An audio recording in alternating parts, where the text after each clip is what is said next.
प्यारे अभ्यर्थियों, आप सब जो रीट एग्ज़ाम की या सेकंड ग्रेड की या फर्स्ट ग्रेड की तैयारी कर रहे हैं, उनके लिए ये एक सीरीज हमने शुरू की है जिसमें हम लोग कोशिश कर रहे हैं कि कई सारे विषय उनकी समझ कैसे बढ़े, उनको हम सरल सरल भाषा में आप तक पहुंचाएं।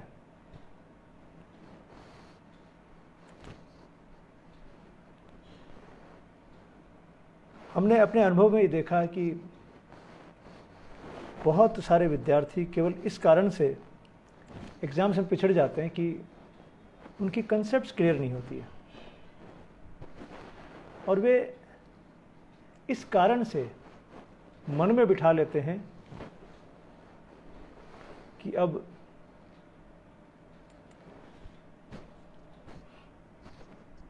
हमारे लिए इन परीक्षाओं को पास करना संभव नहीं है, जबकि उनका नॉलेज, उनकी जानकारियाँ काफ़ी ठीक ठाक होती हैं।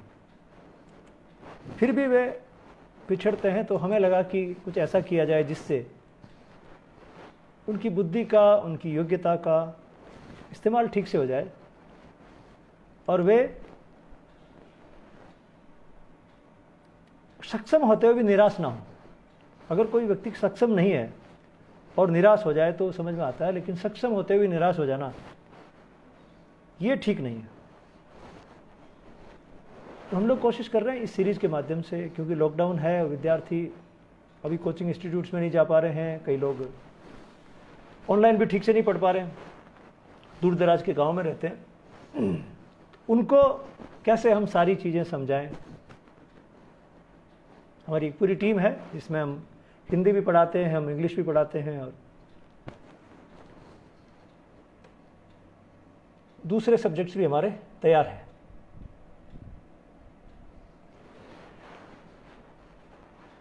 हमारे साथ ही आज इस वार्तालाप में रहेंगे मिस्टर सुमन कुमार पारिक, जो इंग्लिश के व्याख्याता हैं।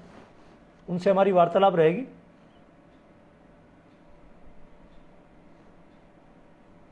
जो भी साथी देख रहे हैं वो इनको शेयर जरूर करते रहें, क्योंकि हो सकता है आपके परिवार में कोई ऐसा स्टूडेंट हो जिसको इस चीज़ की ज़रूरत हो।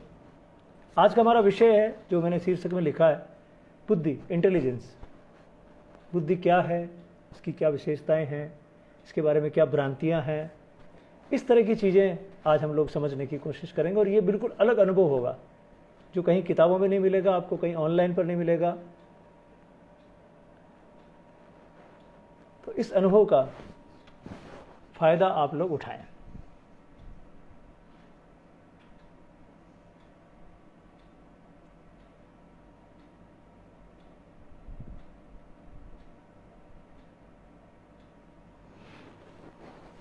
अभी तक जो क्लासेस हमने की हैं उसमें एक क्लास हमने इंग्लिश की है, एक हिंदी की है, 2 क्लासेज हमने व्यक्तित्व पे की थी, शिक्षा मनोविज्ञान में।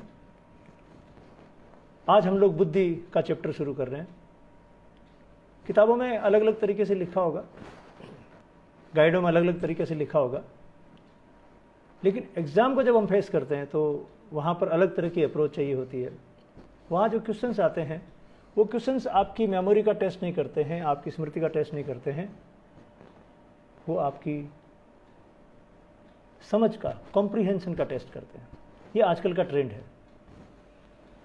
इस ट्रेंड के अनुसार हम कैसे तैयार हों, ये कोशिश हम लोग कर रहे हैं।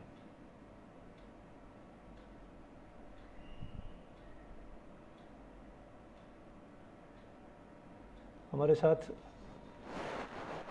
कई विद्वान भी जुड़ गए हैं इस लाइव में, और ये करीब 1 घंटे का हमारा लाइव रहेगा। उस 1 घंटे में हम लोग बुद्धि से जुड़ी बहुत सारी चीज़ें उनको क्लियर करेंगे। और एग्जाम्स में कैसे कैसे सवाल पूछे जाते हैं, इस पर भी हमारा मंथन रहेगा। आप सब लोग जैसे जैसे इसमें आते रहें लाइव में, वैसे वैसे आप शेयर करते रहें, ताकि आपके आसपास के लोगों को इसका फ़ायदा मिले।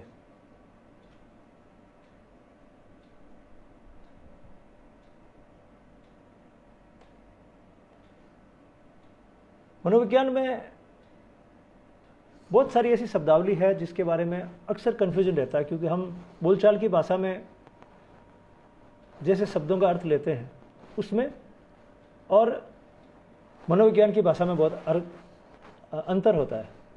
जैसे मैं आपको एक चीज़ बताऊं, हम कहते हैं अवधान, अटेंशन, एक हम कहते हैं ध्यान, मेडिटेशन। हम कहते हैं ध्यान लगाकर पढ़ो। तो अटेंशन और मेडिटेशन दो अलग अलग शब्द हैं। आम बोलचाल में हम कहते थे मेरा ध्यान ही नहीं गया इस पर, तो वो ध्यान नहीं है, वो मनोविज्ञान की भाषा में अवधान है, अटेंशन है, कि मेरा अटेंशन नहीं गया। और मेडिटेशन बहुत अलग चीज़ है, जहाँ पर आप डूब जाते हैं किसी चीज़ के तरफ। तो वो अवधान, जैसे आपने किसी चीज़ को देखा, बस निकल रही है, आपने बस को देखा, एक आपने बस को पूरा गौर से देखा, हर चीज़ गौर से देखी, कुछ भी छुपा नहीं रहे आपकी नज़र से, दैट मीन्स मेडिटेशन हो गया। ध्यान करते भी ना हम कई बार एक जगह अपना पूरा अटेंशन सेंट्रेट कर देते हैं, केंद्रित कर देते हैं। तो इन शब्दों का बड़ा फर्क, अक्सर लोग धोखा खा जाते हैं, क्योंकि आम बोलचाल में शब्द अलग होते हैं और मनोविज्ञान में शब्द अलग होते हैं।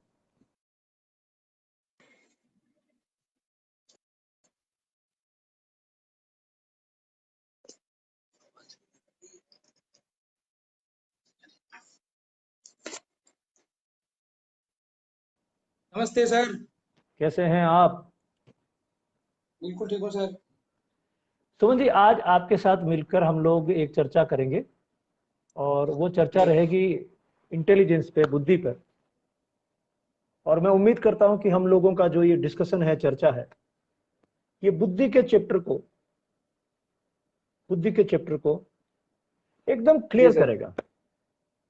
जी सर। और जो मेरी भ्रांतियां, आवाज आ रही है सर? आ रही है, जो भ्रांतियां हैं उन भ्रांतियों को दूर करने में हम लोगों को मदद मिलेगी। किताबों में अलग अलग ढंग से लिखी हुई चीजें हैं, कई गाइडों में अलग अलग ढंग से लिखा हुआ है। हम कोशिश करेंगे कि उसको प्रमाणिक रूप से सम अप कर दें, ताकि स्टूडेंट कंफ्यूज ना हो। जी सर। तो आज हम अपना चैप्टर शुरू करते हैं बुद्धि का। और आपके मन में जो जो जिज्ञासाएं हैं बुद्धि को लेकर, जी सर। वो आप प्रकट करें, और मैं पूरी कोशिश करूंगा कि उन जिज्ञासाओं को शांत करूं, ज्यादा से ज्यादा ठीक से इजी लैंग्वेज में एक्सप्लेन करूं। जी सर, जब हम बात करते हैं बुद्धि की, तो कई तरह के शब्द दिमाग में आते हैं। बुद्धि है, बुद्धि लब्धि है, बुद्धि का मापन है, वगैरह वगैरह, बहुत सारी, है ना। लेकिन सबसे पहले अपन शुरुआत अगर यहाँ से करें, आप हमें ये बताएं कि आखिर ये बुद्धि जो है, बुद्धि क्या होती है? हम किसे कहेंगे बुद्धि? अंग्रेजी में इसके लिए शब्द है इंटेलिजेंस। हिंदी में कई शब्द हैं, बुद्धि भी इसको कहते हैं, विवेक भी कहते हैं, और भी कई शब्द हैं, पर्यायवाची। अगर रविंद्र जी बताएंगे तो खूब सारे पर्यायवाची होंगे इसके। अमूमन हम लोग बुद्धि से तात्पर्य निकालते हैं कि जिस आदमी को गणित बहुत ज्यादा अच्छी आ गई बुद्धिमान है, किसी को इंग्लिश बहुत अच्छी आ गई तो बुद्धिमान है। हम अधिकतर ऐसा अंदाज लगाते हैं बुद्धि से। हम कहते हैं आदमी बुद्धिमान है, उसके पास शब्दों का खूब सारा भंडार है, हम कहते हैं आदमी बड़ा बुद्धिमान है। वो अंकों का ठीक ठाक मेल मिलाप कर लेता, हम कहते हैं बड़ा बुद्धिमान आदमी है। आम बोलचाल की भाषा में हम लोग ये कहते हैं। और जब से बुद्धि का वैज्ञानिक अध्ययन शुरू हुआ, साइंटिफिक स्टडी शुरू हुई है, उससे पहले यही लोग मानते थे। तो बुद्धिमान कौन? जो वेदों को कंठस्थ कर ले। बुद्धिमान जो शास्त्र ऐसे कैसे बोल दे, बुद्धिमान व्यक्ति हम उसको कहते थे। लेकिन जब से बुद्धि की वैज्ञानिक स्टडी शुरू हुई है, साइंटिफिक स्टडी शुरू हुई है, तब से बुद्धि के बारे में अब धारणा बदलने लगी है। क्योंकि विज्ञान कभी भी सुनी सुनाई बातों को नहीं मानता, विज्ञान पूरी परीक्षा करता है। विज्ञान उस ज्ञान को जमाता है, एक के बाद एक उसको जमाता है। जब उन्होंने बुद्धि के बारे में इस पूरे ज्ञान को जमा लिया, तब जो बात निकल कर आई बुद्धि की, वो ये आई कि बुद्धि क्या है? बुद्धि है हमारे वातावरण के साथ हम लोग कैसे सामंजस्य बिठाते हैं, वो योग्यता। बुद्धि एक योग्यता है, एबिलिटी है। किस तरह की एबिलिटी है? सर, आवाज नहीं आ रही है ठीक से, नेटवर्क प्रॉब्लम। मेरी आवाज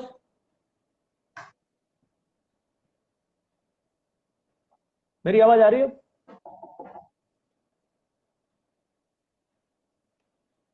हेलो, आराम से रिलैक्स रहो, आप रिलैक्स रहो, कोई दिक्कत नहीं है।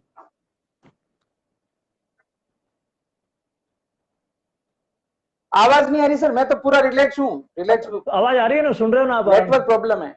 सुन रहे हो ना आप आराम से? नेटवर्क की दिक्कत आ रही है बहुत ज्यादा। मेरे यहाँ से। नहीं नहीं सर, आवाज गूंज रही, इको इको इको इको हो रहा है। नहीं नहीं, और आपकी आवाज तो सही आ रही है मेरे को। अब वो नहीं पता, वो नहीं पता सर, इको हो रहा है कुल मिला। ठीक है सर, चलने दो।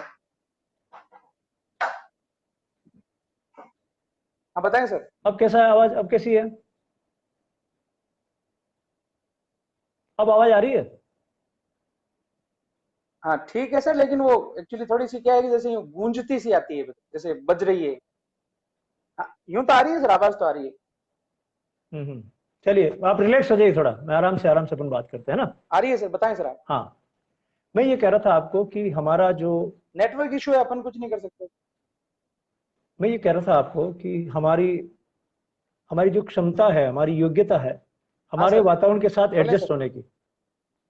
जैसे अभी आपको प्रॉब्लम आ रही है, इस प्रॉब्लम के टाइम में आप इस प्रॉब्लम से कैसे एडजस्ट करते हैं? हम्म, आपने कहा गूंज रही है, आवाज नहीं आ रही है, वातावरण में कुछ ना कुछ चेंज आया जो पहले से आपको अपेक्षित नहीं था। इसमें आप कैसे एडजस्ट कर लेते हैं अपने आप को? ये आपकी बुद्धि है। यानी आपका जो वातावरण है उसमें जो भी नई परिस्थिति पैदा हो गई है, उसमें आप किस प्रकार से समायोजन कर लेते हैं, उसको कहते हैं बुद्धि, इंटेलिजेंस। अंग्रेजी में इसको कहें तो your ability to adjust with the environment. ये आपकी इंटेलिजेंस है। ये अभी जो 100 साल का अध्ययन हुआ है बुद्धि के ऊपर, उसके बाद का निचोड़ है। तो बुद्धि क्या है? बुद्धि आपकी योग्यता है।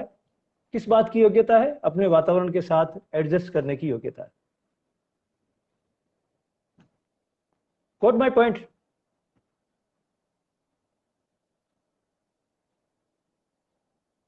अब आई आवाज?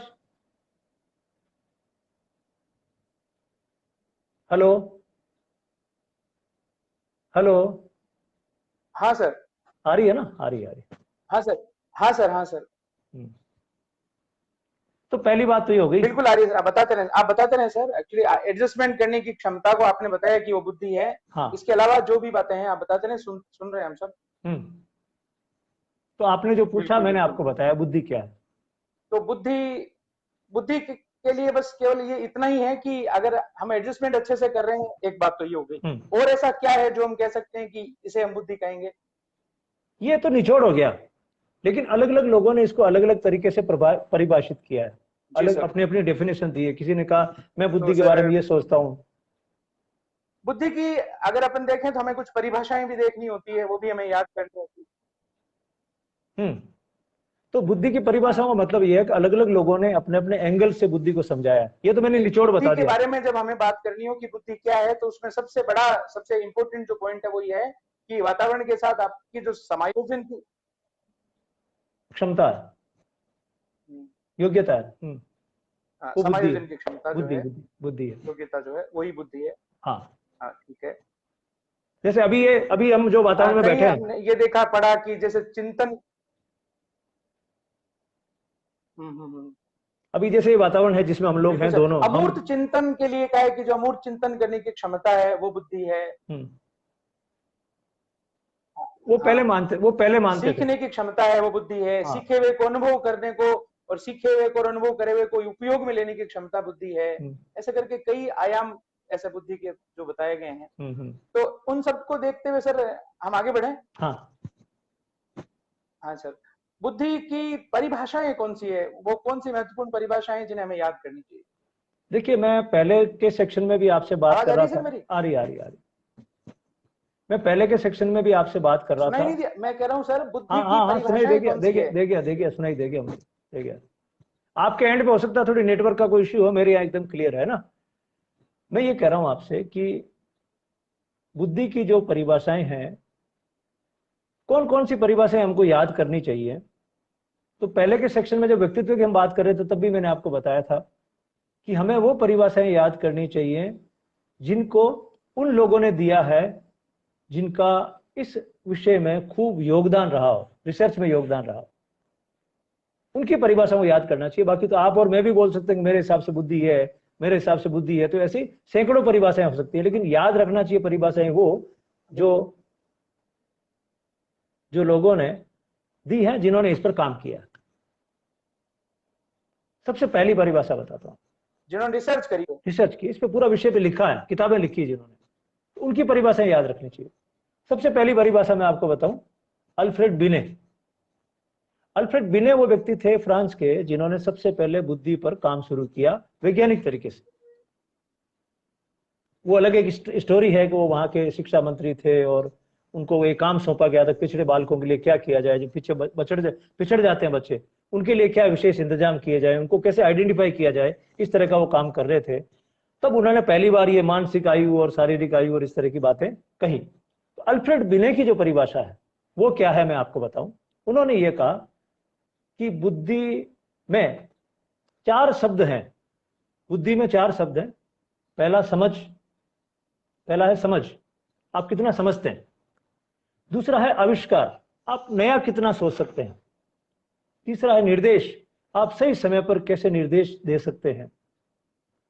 और चौथा है आलोचना, जी सर, जी सर, किसी भी, हाँ, किसी विषय की आप आलोचना कैसे कर सकते हैं, समालोचना कैसे कर सकते हैं, इसमें ये कमी रह गई, इसको ऐसा करते तो ठीक था।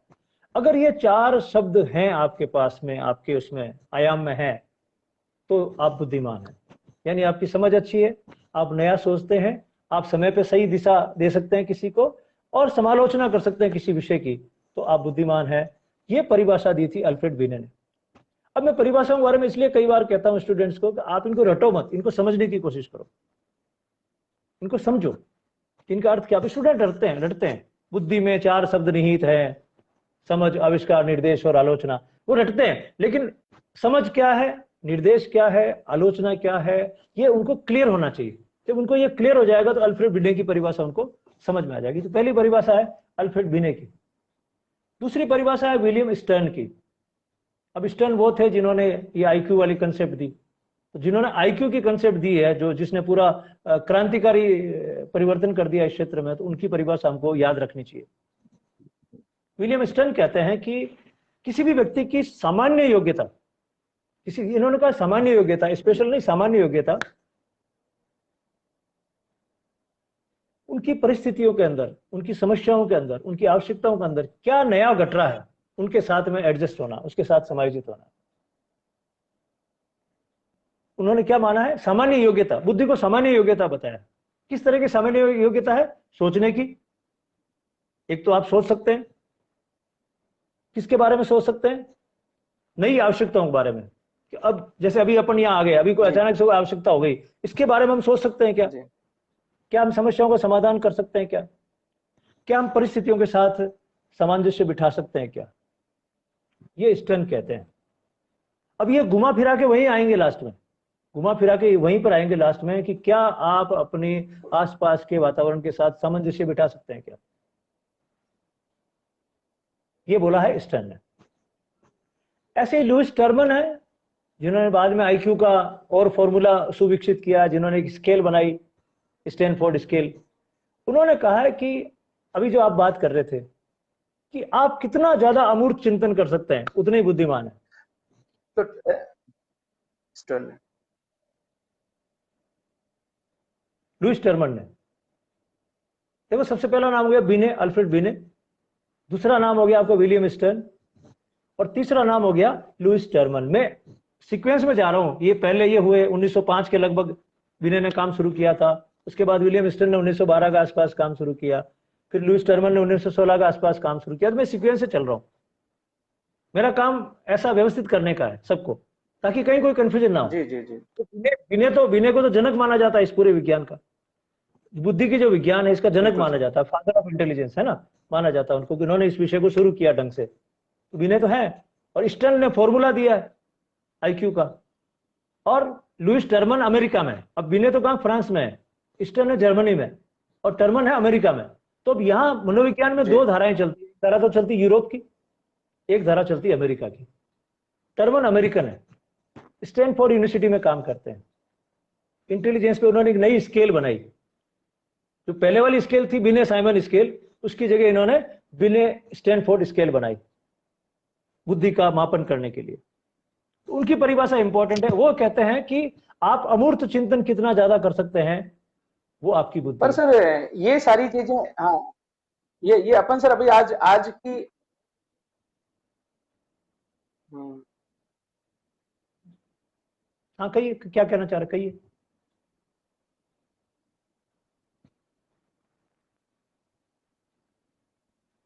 नहीं ठीक है सर, चलने दें। ठीक है ना, हाँ। अच्छा, आप इतना सीरियस कैसे हो गए?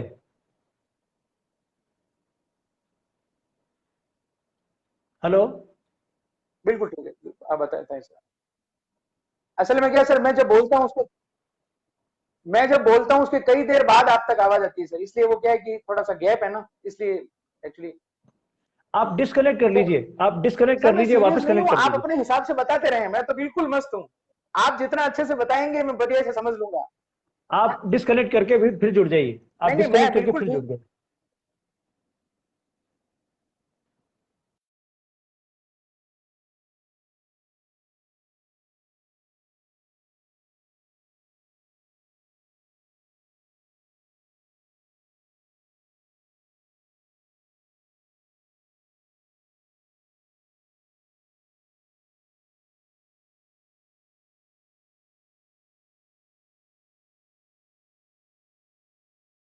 सही ढंग से सुमन जी को मैं फिर से जोड़ता हूँ वापस यहाँ पे। सुमन जी आप रिक्वेस्ट फिर से भेजिए, अब अपन बहुत स्पीड से चलेंगे, है ना।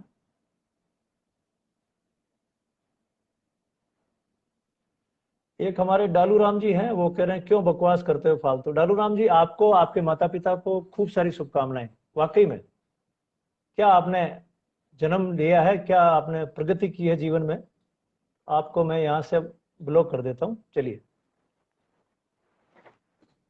अभी इस दुनिया में पढ़ने लिखने के बाद में ये संस्कार आए हैं लोगों में, कमाल है।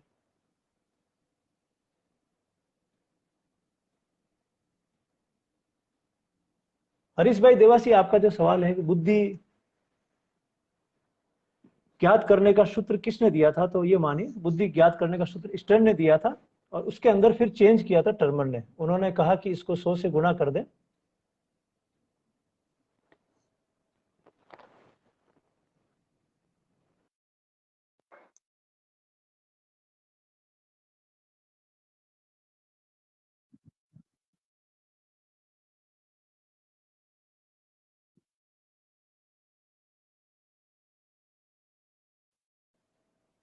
ठीक है सर, आवाज आ रही है सर मेरी सही से? हाँ हाँ, आ रही है, आ रही है, आवाज आ रही है सर मेरी? आ रही है। हाँ बिल्कुल। वो जो छोटा मोटा है वो रहेगा सर, नेटवर्क का है ना, वो रहेगा, कोई दिक्कत नहीं, हम चलने दें सर, आप अपने हिसाब से ओके चलें सर। ओके, अगली परिभाषा मैं आपको बताऊं, डेविड वेस्लर की परिभाषा है, और वो हाँ परिभाषा है। बताते हैं सर, आप क्लियर, आप कंटिन्यू करें सर। डेविड वेस्लर की परिभाषा है, वो परिभाषा है कि किसी भी व्यक्ति की एक समग्र क्षमता उद्देश्यपूर्ण काम करने की, तर्कपूर्ण सोचने की, और प्रभावी तरीके से अपने वातावरण के साथ व्यवहार करने की, उस क्षमता को बुद्धि कहते हैं। थोड़ा उन्होंने बड़ी परिभाषा दी है। उन्होंने कहा कि तीन चीजें साथ में, एक तो आप उद्देश्यपूर्ण कार्य करते हैं, कोई भी कार्य करते हैं बिना उद्देश्य के नहीं करते, यूं ही कर लिया, टाइम पास कर लिया, वैसा नहीं करते। पर्पजफुल, उद्देश्यपूर्ण आप कार्य करते हैं। दूसरा, जब आप सोचते हैं तो तर्कपूर्ण सोचते हैं, ऐसे ही नहीं मेरे दिल में एक ख्याल आया वैसे नहीं, तर्क के साथ में रेशनली सोचते हैं। और तीसरा, जब आप वातावरण के साथ व्यवहार करते हैं तो प्रभावी तरीके से व्यवहार करते हैं, अनमने भाव से नहीं करते। अगर ये तीनों चीजें आप एक साथ करते हैं तो आप बुद्धिमान हैं। यानी आप उद्देश्यपूर्ण कार्य करते हैं, तर्कपूर्ण सोचते हैं, और प्रभावी तरीके से अपने वातावरण के साथ व्यवहार करते हैं। ये अगर तीनों चीजें करते हैं आप, तो आप बुद्धिमान हैं। ये वेस्लर ने परिभाषा दी थी। और वेस्लर की परिभाषा हम याद इसलिए कर रहे हैं कि वेस्लर जो है उन्होंने भी एक स्केल बनाई थी अच्छी सी, उनकी परिभाषा याद करते हैं। पांचवी परिभाषा है ईएल थॉर्नडाइक की। ईएल थॉर्नडाइक को हम एजुकेशनल साइकोलॉजी का जनक कहते हैं, कि उन्होंने ही सारा कुछ कहा कि हम पढ़ाते समय विज्ञान का इस्तेमाल करें और पढ़ने को अर्थपूर्ण बनाए, उससे कुछ ना कुछ निकलना चाहिए। ईएल थॉर्नडाइक ने ऐसा कहा था। ईएल थॉर्नडाइक ने जो परिभाषा दी है वो थोड़ी इन सबसे हटके है। थॉर्नडाइक साहब हर बात को कहते थे अनुक्रिया, सामने आपके कोई स्टिमुलस है, उद्दीपक, अनुक्रिया, इनके बीच में जो संबंध बनते हैं वो इंपॉर्टेंट है। तो ये कह रहे हैं कि हमारी जो क्षमता सत्य और तथ्य पर आधारित है और हम कितनी ज्यादा अच्छी अनुक्रियाएं कर सकते हैं। जैसे अभी मैं आपसे बात कर रहा हूं और मैं एक अच्छी रेस्पॉन्स दे रहा हूं आपको, अच्छी अनुक्रिया कर रहा हूं आपके लिए, और सत्य और तथ्य पर आधारित है, तो ये मेरी क्षमता कितनी है, ये मेरी बुद्धि है। तो ये करें सत्य और तथ्य पर आधारित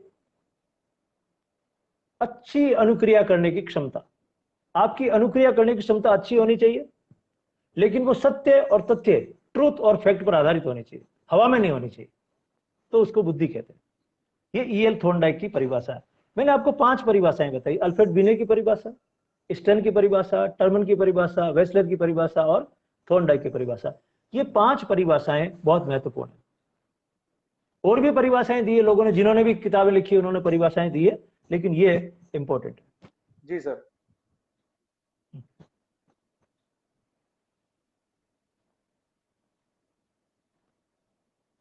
इसके बाद हम लोग आते हैं इस बुद्धि की विशेषताएं क्या क्या है,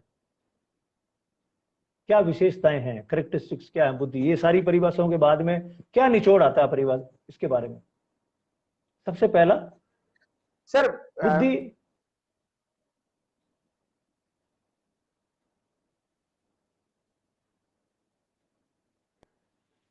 बिने, टर्मन और स्टर्न का जो योगदान है उसके बारे में शायद हमें कुछ ज्यादा जानने की जरूरत होती है।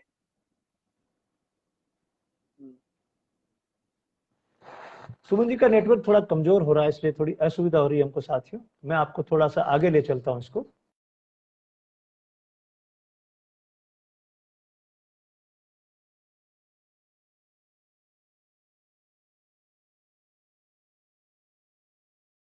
पैदाइशी होती है, आपके माता पिता से, आपकी आगे वाली पीढ़ी से आपको मिलती है। तो सबसे पहली विशेषता बुद्धि की है कि ये पैदाइशी होती है, इनबोर्न होती है, जन्मजात होती है। ये विशेषता है। बुद्धि को बाद में अर्जित नहीं किया जा सकता, ये ध्यान रखिएगा। बुद्धि को बाद में अर्जित नहीं किया जा सकता। दूसरी बात, बुद्धि हमारी सीखने की योग्यता है। हम कितना सीख सकते हैं ये निर्भर करता है हमारे पास कितनी बुद्धि है और उसका इस्तेमाल हम कितना बेहतर तरीके से करते हैं।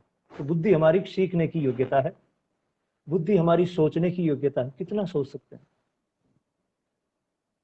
वो भी निर्भर करेगा हमारे पास कितनी बुद्धि है और उसका इस्तेमाल हम कितना ठीक ढंग से करते हैं, कितना अच्छा सोच सकते हैं, कितना ज्यादा सोच सकते हैं। बुद्धि हमारी सोचने की भी योग्यता है। बुद्धि हमारी समायोजन करने की क्षमता है, योग्यता है। थोड़ा बार बार ये सब चूक रहे हैं, योग्यता क्षमता ध्यान रखिएगा। योग्यता अलग चीज होती है, क्षमता अलग चीज होती है। योग्यता होती है एबिलिटी और क्षमता होती है कैपेसिटी। योग्यता और क्षमता, जैसे मेरी जेब है, उसकी कैपेसिटी, उसमें कितने रुपए रखे जा सकते हैं, ये मेरी क्षमता है जेब की। उसमें से मैं कितना रुपया खर्च कर सकता हूं, ये मेरी योग्यता है। मैं कितनी बुद्धि रखता हूं अपने अंदर, वो मेरी क्षमता है। उसमें से मैं कितनी काम में ले सकता हूं, ये मेरी योग्यता है। योग्यता क्षमता शब्द अलग अलग है, एबिलिटी और कैपेसिटी, ध्यान रखिए। तो बुद्धि क्या है? बुद्धि एक योग्यता है। फिर बुद्धि क्या? हमारी जानकारियों को ज्ञान में बदलने की योग्यता है। हमारी जानकारियां, उनको ज्ञान में बदलने की योग्यता है। मैं जितनी भी जानकारियां आपको दे रहा हूं वो आपके दिमाग में आंखों के माध्यम से, कान के माध्यम से जा रही है। अब उसको आप ज्ञान में कितना बदल सकते हैं, ये जो आपकी योग्यता है, ये आपकी बुद्धि। बुद्धि एक यंत्र है जो आपको काम देता है आपकी जानकारी को उसमें ज्ञान में बदलने के लिए। मैं एक उदाहरण देता हूं इसके लिए। जैसे बिलोना हम लोग करते हैं, बिलोना, तो बिलोने के अंदर हम क्या करते हैं, मथनी को घुमाते हैं जोर जोर से, तो उसमें से निकल के, दही में से निकलकर ऊपर घी आ जाता है। जो घी निकलता है दैट इज ज्ञान, नॉलेज। लेकिन उसके लिए यंत्र कौन सा काम आया? वो मथनी काम आया। मथनी इज अवर इंटेलिजेंस। हमारी बुद्धि जो है वो मथनी है, जानकारियों को ज्ञान में बदलती है। अब जितनी ज्यादा जानकारियां आपके पास हों, जितना ज्यादा उसको आप ज्ञान में बदल सकते हैं, उतने ही बुद्धिमान हो जाते हैं। वो योग्यता आपको बुद्धिमान बनाती है। ऐसी बुद्धि आपकी समस्याओं का समाधान करने की योग्यता है। जब भी आपके सामने कोई समस्या आती है, उसका आप सॉल्यूशन करते हैं, ये योग्यता भी बुद्धि है। बुद्धि पर वातावरण और आनुवंशिकता का बराबर असर पड़ता है।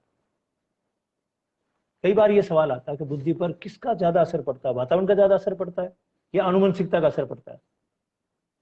तो बुद्धि पर दोनों का असर पड़ता है, लेकिन आज तक ये तय नहीं हो पाया है कि बुद्धि पर आनुवंशिकता का ज्यादा असर पड़ता है या वातावरण का असर पड़ता है। तो परीक्षा में सवाल में आपको उत्तर यही लिखना है कि दोनों का प्रभाव पड़ता है। वातावरण का अधिक प्रभाव पड़ता है? नहीं। आनुवंशिकता का अधिक प्रभाव पड़ता है? नहीं। दोनों का बराबर प्रभाव पड़ता है? पता नहीं है। 50-50 पड़ता है, हमको नहीं मालूम है। प्रभाव पड़ता है, लेकिन कितना पड़ता है हमें नहीं पता, लेकिन पड़ता जरूर है दोनों का, ये ध्यान रखना है। और बुद्धि पैदा होने से विकसित होना शुरू होती है और किशोर अवस्था तक विकसित होती है। 16 से 18 साल की उम्र तक विकसित होती है। उसके बाद में बुद्धि में बढ़ोतरी नहीं होती है, रुक जाती है। आपकी जो बुद्धि है वो धीरे धीरे विकसित होती है, यहां तक आ गई मान लो। लेकिन यहां तक वो तब आएगी जब आपका परिवेश, आपका वातावरण मदद करेगा। वरना मान लो भगवान ने आपको इतनी बुद्धि दी है और आपका वातावरण अगर मदद नहीं करेगा तो बुद्धि इतनी विकसित ना होकर इतनी विकसित हो जाएगी, कम हो जाएगी। दिए तो इतने हैं, डीएनए के हिसाब से, आनुवंशिकता के हिसाब से इतनी बुद्धि होनी चाहिए थी, लेकिन वातावरण नहीं होने के कारण से पूरी विकसित नहीं हो पाई। लेकिन ये विकास भी कब तक होगा? एडल्सेंस तक, किशोर अवस्था तक आपका विकास होगा।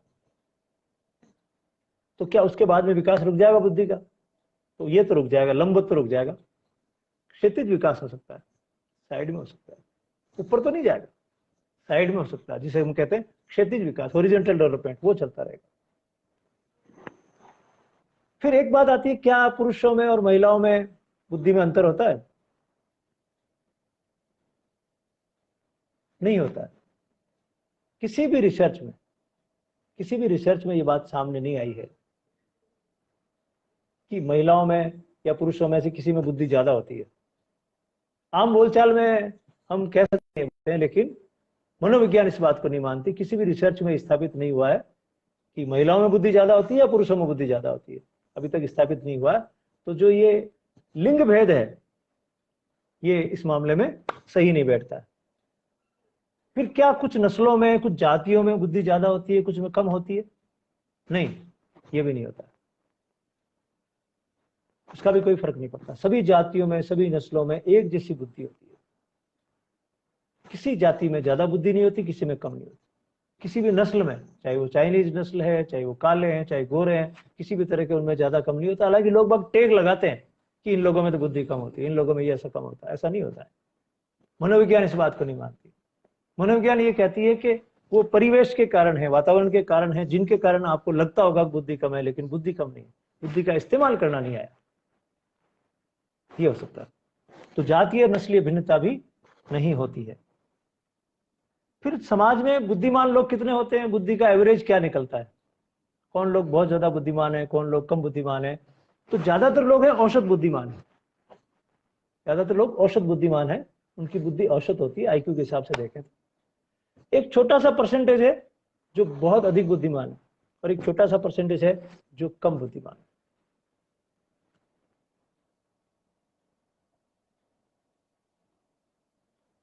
हाँ, सीआर मेघवाल जी, आप जो बात कह रहे हैं ना, ये सही नहीं है। इसीलिए मैंने कहा कि परीक्षा में अगर ऐसा सवाल आ जाए तो वहां आपको लिखना है कि बुद्धि बराबर होती है, किसी में कम ज्यादा नहीं होती। लिंग के अनुसार नहीं होती है, ना जाति के अनुसार बुद्धि कम ज्यादा होती है। परीक्षा में जब आप सवालों के जवाब लिखें तो आपको सावधान रहना इसलिए जरूरी होता है क्योंकि आम भाषा में आपके आसपास जो बातें चलती है वो आपके दिमाग पर ज्यादा हावी रहती है। ये बुद्धि की कुछ विशेषताएं हैं जो निचोड़ निकला रिसर्च करने के बाद से, वो मैंने आपको बताई। फिर बुद्धि के बारे में कुछ भ्रांतियां हैं। गलत फहमी है बुद्धि के बारे में।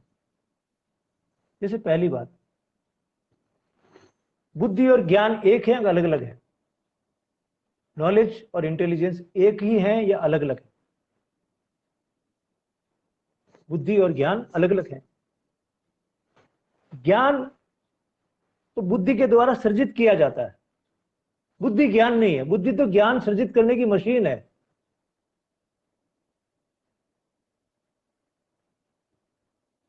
तो कोई आदमी बुद्धिमान है, वो ज्यादा ज्ञानवान हो सकता है।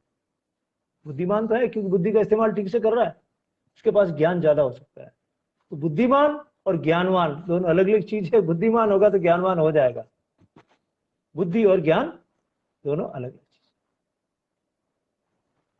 दूसरा, कई बार ये जो आजकल एग्जाम्स में आता है कि जिसकी मेमोरी ज्यादा, जिसकी याददाश्त ज्यादा है, उसको खूब सारे याद है, चीजें याद है, शब्द याद है, खूब सारे डेटा याद है उसको, तो क्या वो बुद्धिमान है? तो स्मृति या आपकी याददाश्त और बुद्धि एक ही है क्या? एक नहीं है। स्मृति आपकी जितनी भी जानकारियां हैं उनको संग्रह करने की क्षमता है, कितनी संग्रह कर सकते हैं आप। बुद्धि जरूर उसमें रोल प्ले करती है, उनको सिस्टमेटिक जमाने में रोल प्ले करती है, लेकिन वो बुद्धि नहीं है। बुद्धि अलग है, स्मृति अलग है। लेकिन हम ये आजकल एग्जाम में ये मानते हैं कि जो बहुत होशियार वो होता है जिसके पास खूब सारी स्मृति होती है, खूब चीजें याद रख लेता है, वो होशियार है। जो ज्यादा याद रख लेता है वो होशियार हो, ये जरूरी नहीं। वो रट रट के काफी सारी जानकारी इकट्ठे कर ले, वो बुद्धिमान हो, ये जरूरी नहीं है। बुद्धिमान तो होता होगा लेकिन जरूरी नहीं है। तो बुद्धि और ये अपना स्मृति दोनों अलग अलग चीज है, इनको कभी भी एक मत मानिएगा। एक क्वेश्चन किसी ने पूछा, बुद्धि लब्धि बराबर मानसिक आयु अपॉन वास्तविक आयु इंटू 100। हाँ बिल्कुल ये सही है, ये फॉर्मूला है। तो ये जो फॉर्मूला है पवार साहब, ये दिया था विलियम स्टर्न ने। उन्होंने कहा था मानसिक आयु बटा वास्तविक आयु, mental as upon chronological age. बाद में जो मिस्टर टर्मन है उन्होंने इसमें 100 लगा दिया था, आगे 100 लगा दिया था, ठीक है ना। तो ध्यान रखिएगा, बुद्धि लब्धि का फॉर्मूला किसने दिया? स्टर्न ने। उसमें सुधार किसने किया? टर्मन ने। ये ध्यान रखिएगा। आपके सवाल चलते रहेंगे, मुझे कोई प्रॉब्लम नहीं है। एक और भ्रांति है कि जो बुद्धिमान होता है, बुद्धि अगर है तो असामान्य व्यवहार नहीं कर सकता। कर सकता है, बुद्धि कितनी भी हो असामान्य व्यवहार कर सकता है। बुद्धि कितनी भी हो अपराधी मानसिकता का हो सकता है। बुद्धिमान होने का मतलब नहीं अपराध नहीं करेगा। अपराध के खिलाफ कोई गारंटी नहीं है, ये बुद्धिमान आदमी अपराध क्यों करेगा? कर सकता है।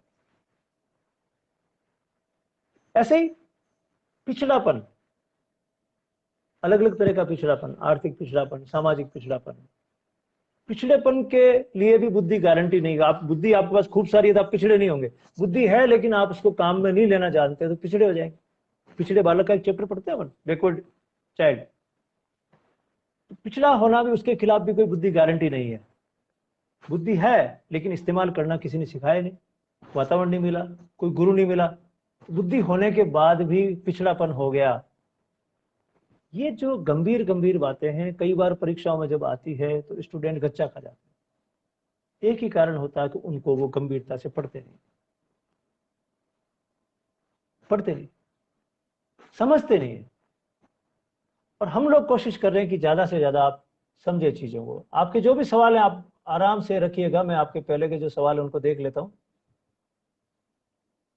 हमारे मुन्ना लाल जी ने बोला है कि समस्या समाधान की योग्यता ही बुद्धि है। बिल्कुल, तो बुद्धि अलग अलग है।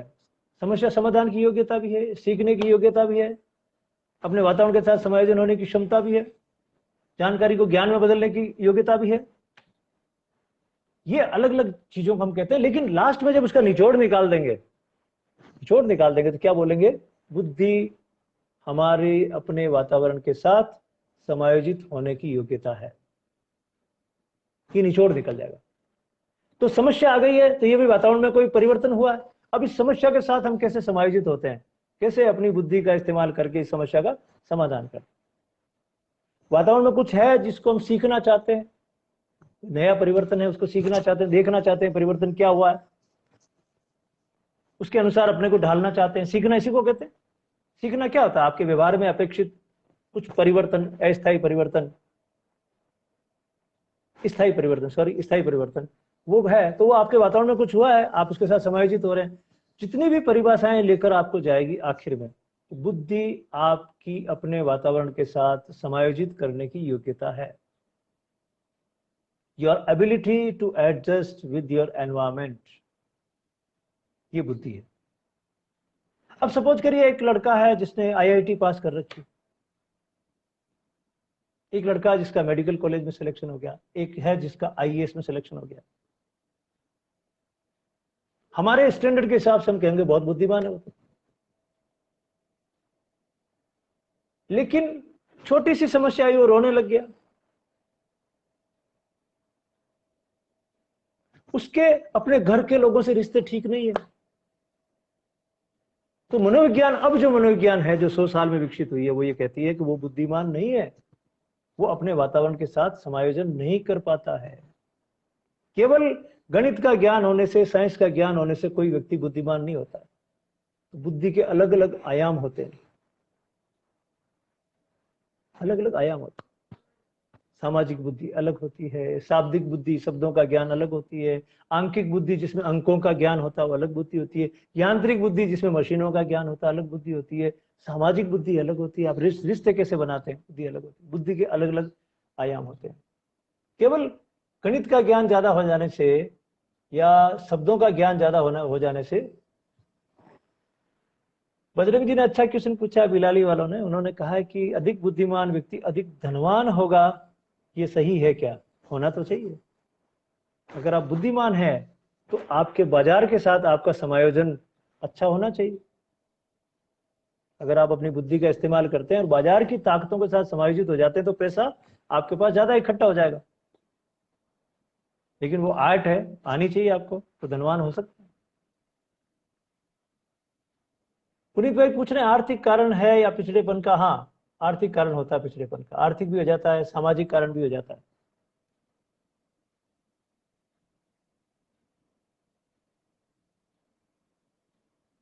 हाँ, मूलाराम जी ने अच्छा क्वेश्चन पूछा, कुछ लोगों को खूब याद है फिर परीक्षा हॉल में जाते ही सब कुछ भूल जाते हैं, ऐसा क्यों होता है? उसका एकमात्र कारण है मूलाराम जी कि आप लोग समझते नहीं हो चीजों को, आप लोग याद करने की कोशिश करते, समझने की कोशिश नहीं करते। ये दो अलग अलग चीजें हैं, याद करना और समझना।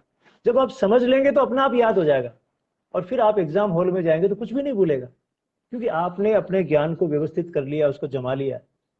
तो एग्जाम हॉल में घबराहट भी नहीं होगी, भूलोगे भी नहीं, और क्वेश्चन अलग ढंग से आ गए, जैसा आपने कभी एग्जाम में, कभी आपने क्लास में नहीं पढ़ा, किताब में नहीं पढ़ा, और अलग ढंग से कोई समझ के आधारित प्रश्न आ गया, उसको भी आप सही कर लो।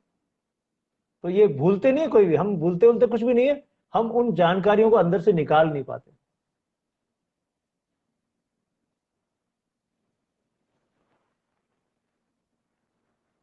और कोई सवाल आपका? आईक्यू शब्द सर्वप्रथम किसने दिया था? रामकुमार जी, ये स्टर्न ने दिया था। विलियम स्टर्न जो जर्मनी के मनोवैज्ञानिक रहे थे, उन्होंने ये दिया था, और वो कर रहे थे बिने की मदद। बिने ने स्केल डेवलप की थी, बिने साइमन स्केल उन्होंने शुरू की थी। तो लेकिन वो मानसिक आयु की अवधारणा लेकर चल रहे थे। इन्होंने कहा खाली इस मानसिक आयु की अवधारणा से काम नहीं चलेगा, इसको थोड़ा फॉर्मूले में ढाल दो।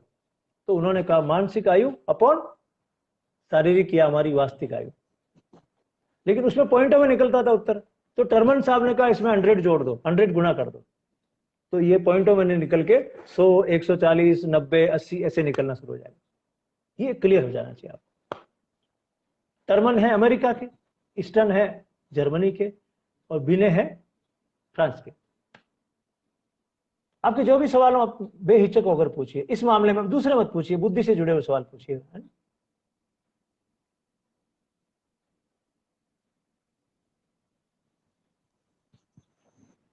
सुमन जी को आप वापिस जोड़ता हूं, हो सकता है नेटवर्क अच्छा आ रहा हो, बीच में डिस्टर्ब बहुत हो रहे थे।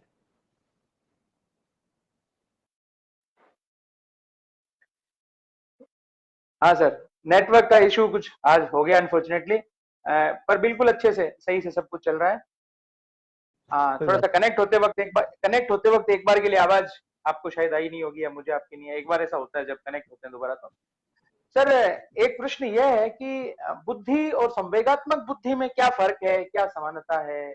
दोनों में अगर आप दोनों को कंपेयर करें तो कैसे करेंगे?